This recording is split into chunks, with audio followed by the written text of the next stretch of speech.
మీ అందరికీ తెలుసు మనం ఇక్కడ నిరసన వ్యక్తం చేస్తున్నాం అనేది.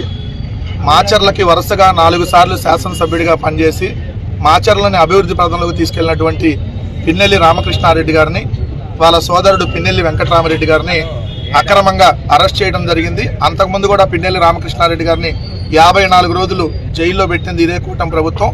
ఏదైతే వీళ్ళు అధికారంలోకి వచ్చినటువంటి 18 నెలల కాలంలో పిన్నెల్లి రామకృష్ణారెడ్డి గారి మీద, ఆయన మాజీ శాసనసభ్యులు, వరుసగా 4 సార్లు ఎమ్మెల్యే, అటువంటి వ్యక్తి మీద 16 కేసులు ఈ కూటమి ప్రభుత్వం నమోదు చేయడం జరిగింది. జైలుకు కూడా పంపించడం జరిగింది. మళ్ళీ ఇప్పుడు ఇంకోసారి జైలుకు పంపించడం జరిగింది. అసలు సంబంధం లేనటువంటి కేసులు.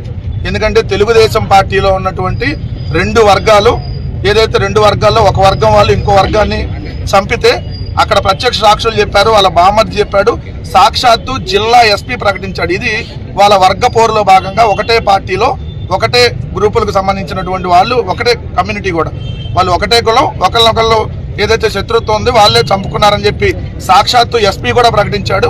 అయినా సంబంధం లేనటువంటి పిన్నెల్లి రామకృష్ణారెడ్డి గారు వాళ్ళ సోదరుడి మీద అక్రమంగా కేసు నమోదు చేసి ఈరోజు జైలుకు పంపించడం జరిగింది.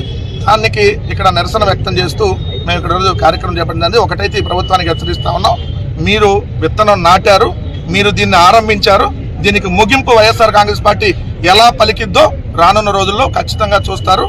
ఇది ఒక మంచి సాంప్రదాయం కాదు. ఆ సాంప్రదాయాన్ని, ఏదైతే ఒక చెడు సాంప్రదాయానికి మీరు శ్రీకారం చుట్టారో, దీన్ని ఖచ్చితంగా మేము ముగింపు పలుకుతామని మాత్రం చెప్తా ఉన్నాం.